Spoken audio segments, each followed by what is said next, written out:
বালকদিগের সর্দার ফটিক চক্রবর্তীর মাথায় চট করিয়া একটা নূতন ভাবোদয় হইল। নদীর ধারে একটা প্রকাণ্ড শালকাষ্ঠ মাস্তুলে রূপান্তরিত হইবার প্রতীক্ষায় পড়িয়াছিল। স্থির হইল সেটা সকলে মিলিয়া গড়াইয়া লইয়া যাইবে। যে ব্যক্তির কাঠ আবশ্যককালে তাহার যে কতখানি বিস্ময় এবং অসুবিধা বোধ হইবে তাহাই উপলব্ধি করিয়া বালকেরা এ প্রস্তাবে সম্পূর্ণ অনুমোদন করিল।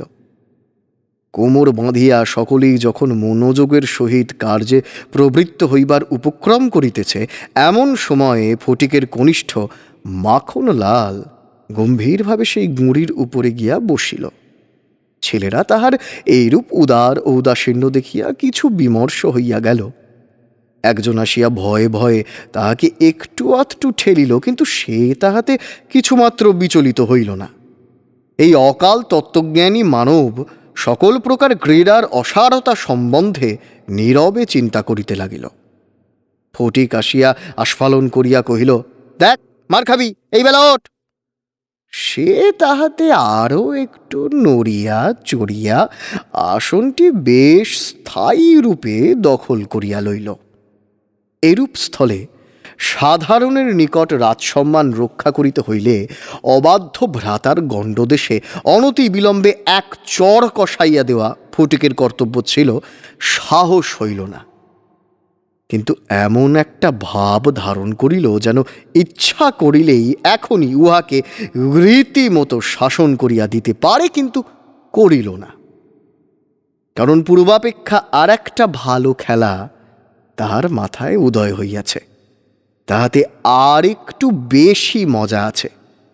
প্রস্তাব করিল, মাখনকে শুদ্ধ ওই কাঠ গড়াইতে আরম্ভ করা যাক। মাখন মনে করিল ইহাতে তাহার গৌরব আছে, কিন্তু অন্যান্য পার্থিব গৌরবের ন্যায় ইহার আনুষাঙ্গিক যে বিপদের সম্ভাবনাও আছে তাহা তাহার কিংবা আর কাহারও মনে উদয় হয় নাই। ছেলেরা কোমর বাঁধিয়া ঠেলিতে আরম্ভ করিল। মারো ঠেলা, হেইয়ো, শাবাশ জোয়ান, হেইয়ো। গুঁড়ি এক পাক ঘুরিতে না ঘুরিতেই মাখন তাহার গাম্ভীর্য, গৌরব এবং তত্ত্বজ্ঞান সমেত ভূমিসাৎ হইয়া গেল। খেলার আরম্ভেই এইরূপ আশাতীত ফললাভ করিয়া অন্যান্য বালকেরা বিশেষ হৃষ্ট হইয়া উঠিল, কিন্তু ফটিক কিছু শশব্যস্ত হইল। মাখন তৎক্ষণাৎ ভূমিশয্যা ছাড়িয়া ফটিকের উপর গিয়া পড়িল। একেবারে অন্ধভাবে মারিতে লাগিল। তাহার নাকে মুখে আঁচড় কাটিয়া কাঁদিতে কাঁদিতে গৃহাভিমুখে গমন করিল। খেলা ভাঙিয়া গেল।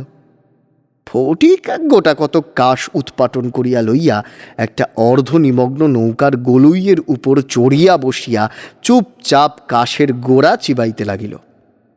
এমন সময় একটা বিদেশি নৌকা ঘাটে আসিয়া লাগিল। একটি অর্ধবয়সী লোক, ভদ্রলোক, কাঁচা গোঁফ এবং পাকা চুল লইয়া বাহির হইয়া আসিলেন। বালককে জিজ্ঞাসা করিলেন, চক্রবর্তীদের বাড়ি কোথায়? বালক ডাঁটা চিবাইতে চিবাইতে কহিল, ওই হুতা। কিন্তু কোন দিকে যে নির্দেশ করিল কাহারও বুঝিবার সাধ্য রহিল না। ভদ্রলোকটি আবার জিজ্ঞাসা করিলেন, কোথা? সে বলিল, জানি নে, বলিয়া পূর্ববৎ তৃণমূল হইতে রসগ্রহণে প্রবৃত্ত হইল। বাবুটি তখন অন্য লোকের সাহায্য অবলম্বন করিয়া চক্রবর্তীদের গৃহের সন্ধানে চলিলেন। অবিলম্বে বাঘা বাগদি আসিয়া কহিল, ফটিক দাদা, মা ডাকছে। ফটিক কহিল, যাও না। বাঘা তাহাকে বলপূর্বক আর কোলা করিয়া তুলিয়া লইয়া গেলে ফটিক নিষ্ফল আক্রোশে হাত পা ছুঁড়িতে লাগিল। ফটিককে দেখিবা মাত্র তাহার মা অগ্নিমূর্তি হইয়া কহিলেন, আবার তুই মাখনকে মেরেছিস? ফটিক কহিল, না মারিনি। ফের মিথ্যা কথা বলছিস। কখনো মারিনি, মাখনকে জিজ্ঞাসা করো। মাখনকে প্রশ্ন করাতে মাখন পূর্ব নালিশের সমর্থন করিয়া বলিল, হ্যাঁ মেরেছে। তখন আর ফটিকের সহ্য হইল না। দ্রুত গিয়া মাখনকে এক সশব্দ চড় কষাইয়া দিয়া কহিল, ফের মিথ্যা কথা। মা মাখনের পক্ষ লইয়া ফটিককে সবেগে নাড়া দিয়া তাহার পৃষ্ঠে 2-3টা প্রবল চপেটাঘাত করিলেন। ফটিক মাকে ঠেলিয়া দিল। মা চিৎকার করিয়া কহিলেন, হ্যাঁ, তুই আমার গায়ে হাত তুলিস? এমন সময় সেই কাঁচা পাকা বাবুটি ঘরে ঢুকিয়া বলিলেন, কি হচ্ছে তোমাদের? ফটিকের মা বিস্ময়ে আনন্দে অভিভূত হইয়া কহিলেন, ও মা, এ যে দাদা, তুমি কবে এলে? বলিয়া গড় করিয়া প্রণাম করিলেন। বহুদিন হইল দাদা পশ্চিমে কাজ করিতে গিয়াছিলেন। ইতিমধ্যে ফটিকের মার 2 সন্তান হইয়াছে। তাহারা অনেকটা বাড়িয়া উঠিয়াছে। তাহার স্বামীর মৃত্যু হইয়াছে, কিন্তু একবারও দাদার সাক্ষাৎ পায় নাই। আজ বহুকাল পরে দেশে ফিরিয়া আসিয়া বিশ্বম্ভরবাবু তাহার ভগিনীকে দেখিতে আসিয়াছেন। কিছুদিন খুব সমারোহে গেল। অবশেষে বিদায় লইবার 2-1 দিন পূর্বে বিশ্বম্ভরবাবু তাহার ভগিনীকে ছেলেদের পড়াশোনা এবং মানসিক উন্নতি সম্বন্ধে প্রশ্ন করিলেন। উত্তরে ফটিকের অবাধ্য উচ্ছৃঙ্খলতা, পাঠে অমনোযোগ এবং মাখনের সুশান্ত সুশীলতা এবং বিদ্যানুরাগের বিবরণ শুনিলেন। তাহার ভগিনী কহিলেন, ফটিক আমার হাড় জ্বালাতন করিয়াছে। শুনিয়া বিশ্বম্ভরবাবু প্রস্তাব করিলেন, তিনি ফটিককে কলিকাতায় লইয়া গিয়া নিজের কাছে রাখিয়া শিক্ষা দিবেন। বিধবা এ প্রস্তাবে সহজেই সম্মত হইলেন। ফটিককে জিজ্ঞাসা করিলেন, কেমন রে ফটিক, মামার সঙ্গে কলকাতায় যাবি? ফটিক লাফাইয়া উঠিয়া বলিল, যাব। যদিও ফটিককে বিদায় করিতে তাহার মায়ের আপত্তি ছিল না, কারণ তাহার মনে সর্বদাই আশঙ্কা ছিল কোনদিন সে মাখনকে জলেই ফেলিয়া দেয়, কি মাথাই ফাটায়, কি একটা দুর্ঘটনা ঘটায়। তথাপি ফটিকের বিদায় গ্রহণের জন্য এতাদৃশ আগ্রহ দেখিয়া তিনি ঈষৎ ক্ষুণ্ণ হইলেন। কবে যাবে, কখন যাবে, এইসব করিয়া ফটিক তাহার মামাকে অস্থির করিয়া তুলিল।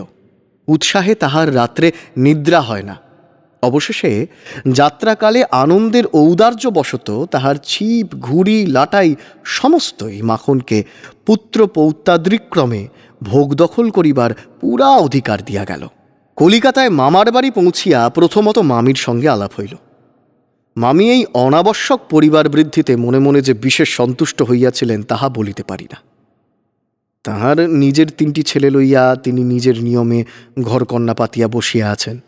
ইহার মধ্যে সহসা একটি 13 বৎসরের অপরিচিত অশিক্ষিত পাড়া গিয়ে ছেলে ছাড়িয়া দিলে কিরূপ একটা বিপ্লবের সম্ভাবনা উপস্থিত হয়। বিশ্বম্ভরের এত বয়স হইল, তবু কিছুমাত্র যদি জ্ঞান কাণ্ড থাকে, বিশেষত 13-14 বৎসরের ছেলের মতো পৃথিবীতে এমন বালাই আর নাই, শোভাও নাই, আর কোনো কাজেও লাগে না। স্নেহ উদ্রেক করে না, তার সঙ্গ সুখ বিশেষ প্রার্থনীয় নহে। তার মুখে আধো আধো কথাও ন্যাকামি, পাকা কথাও জ্যাঠামি এবং কথা মাত্রই প্রগল্ভতা। হঠাৎ কাপড় চোপড়ের পরিমাণ রক্ষা না করিয়া বেমানান রূপে বাড়িয়া ওঠে। লোকে সেটা তাহার একটা কুশ্রী স্পর্ধা রূপে জ্ঞান করে। তাহার শৈশবের লালিত্য এবং কণ্ঠস্বরের মিষ্টতা সহসা চলিয়া যায়। লোকে সেজন্য তাহাকে মনে মনে অপরাধ না দিয়া থাকিতে পারে না। শৈশব এবং যৌবনের অনেক দোষ মাপ করা যায়, কিন্তু এই সময়ের কোনো স্বাভাবিক অনিবার্য ত্রুটিও যেন অসহ্য বোধ হয়। সেও সর্বদা মনে মনে বুঝিতে পারে পৃথিবীর কোথাও সে ঠিক খাপ খাইতেছে না।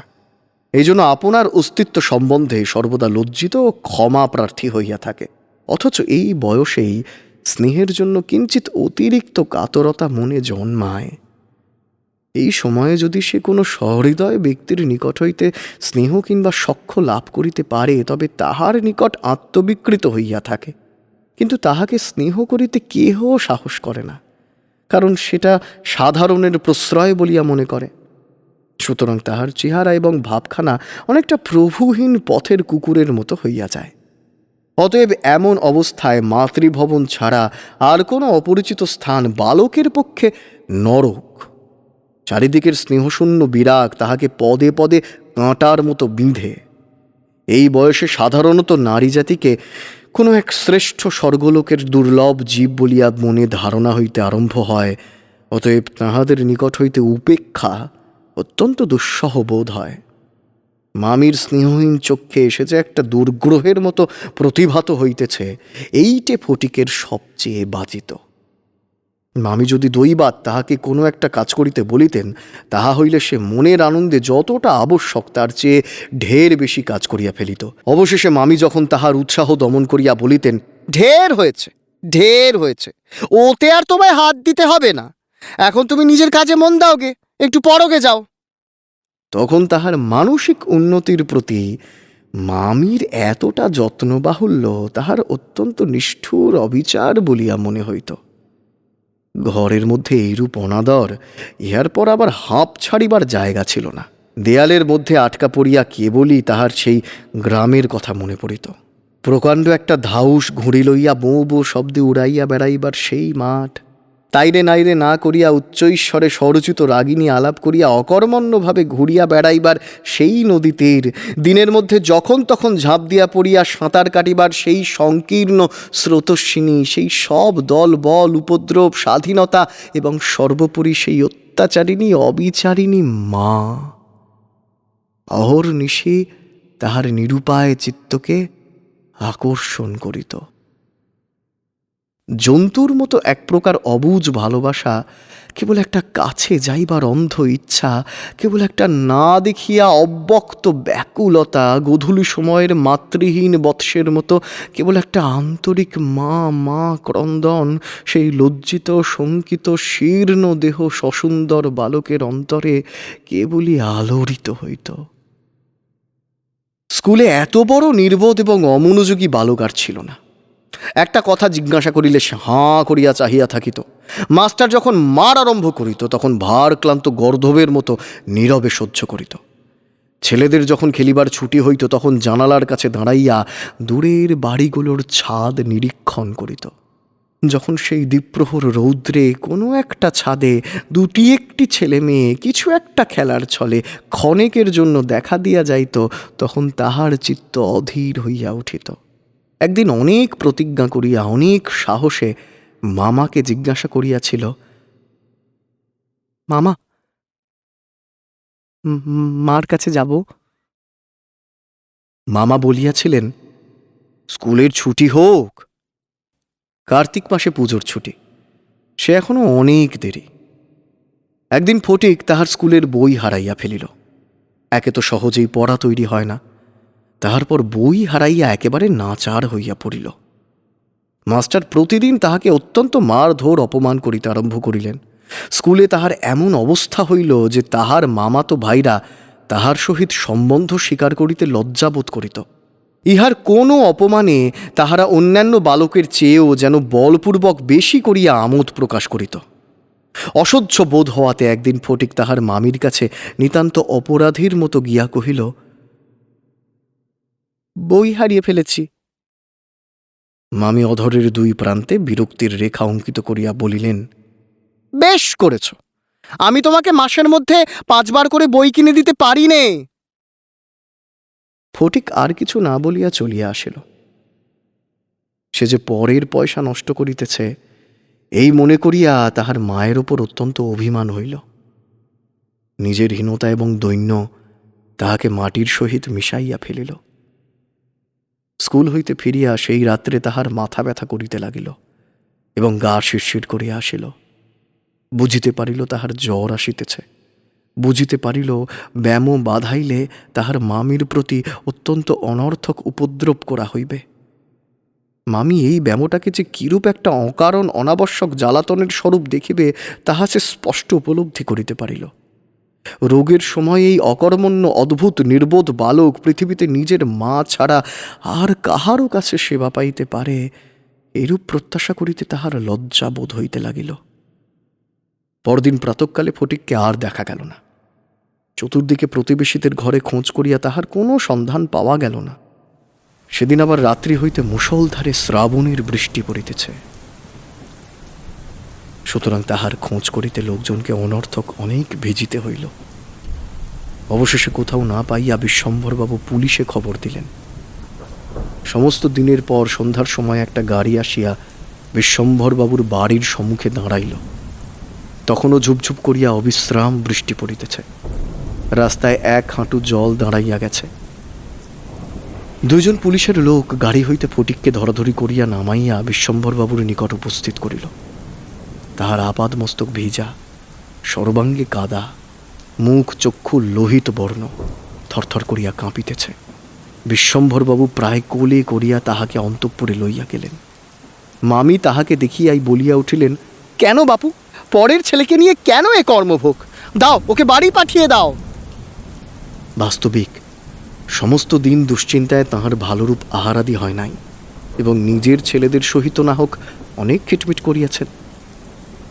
ফটিক কাঁদিয়া উঠিয়া কহিল, আমি আমি মার কাছে যাচ্ছিলুম, আমাকে ফিরিয়ে এনেছে, আমাকে ফিরিয়ে এনেছে।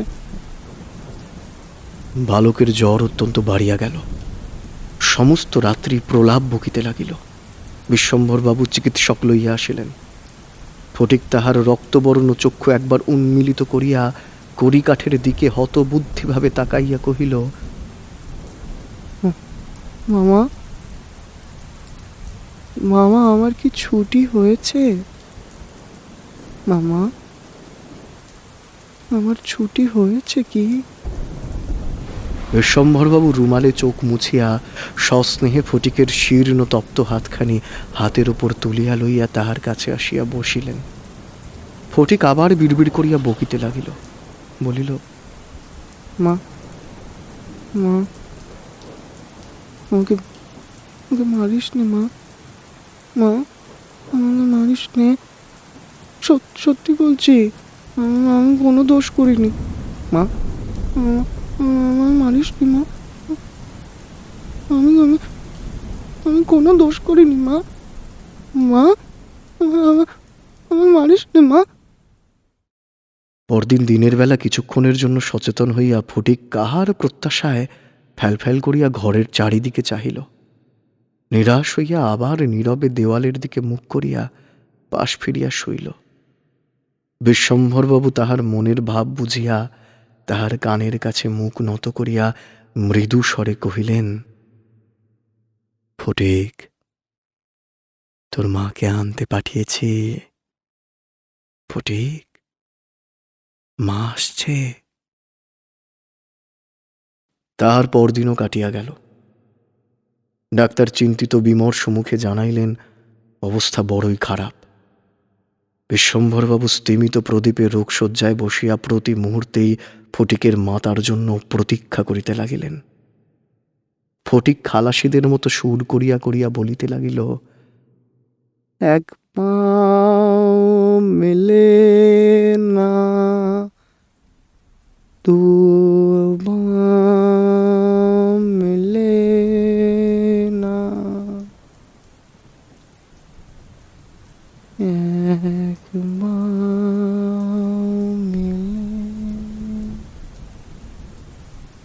কলিকাতায় আসিবার সময় কতকটা রাস্তা স্টিমারে আসিতে হইয়াছিল। খালাসিরা কাছে ফেলিয়া সুর করিয়া জল মাপিত।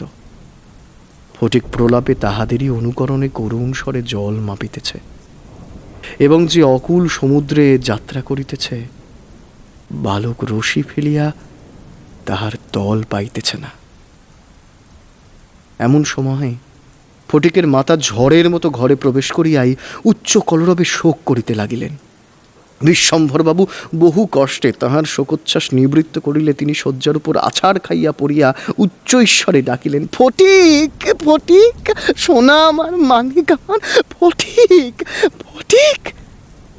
ফটিক যেন অতি সহজেই তাহার উত্তর দিয়া কহিল, হ্যাঁ। মা আবার ডাকিলেন, ওরে ফটিক, ফটিক আমি, ফটিক, মানিক আমার। ফটিক আস্তে আস্তে পাশ ফিরিয়া কাহাকেও লক্ষ্য না করিয়া মৃদু স্বরে কহিল, মা, মা,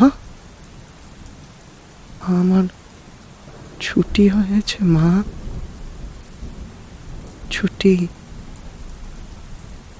এখন আমি বাড়ি যাচ্ছি, ছুটি।